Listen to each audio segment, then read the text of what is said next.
The book is titled Medgar, Mississippi Martyr, and how I approached it was I wanted to really get a general sense of who Medgar was, because no one had really talked a lot about him and his contributions. I spent from beginning to end, this has been about an 8-year process, but writing and researching about Medgar and seeing his kind of determination and the obstacles that he had to overcome, and a system that eventually cost him his life. That really kind of reflected in terms of what I need to do today in terms of activism in my own era, and my responsibilities to my community and to the upcoming future generations.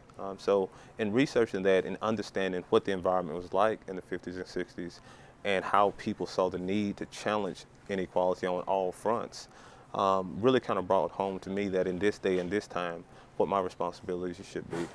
I think in looking at the book and connecting it to, it still comes down to personal responsibility and what an individual should be focused upon in terms of the world, because even in a university setting, sometimes it's easy to kind of get caught up in just that atmosphere and kind of forget that there is a community outside of this. Now, you have a lot of people in universities who see, and even here at University of Mississippi as well, who see public service as an important part of what they do on a day-to-day basis.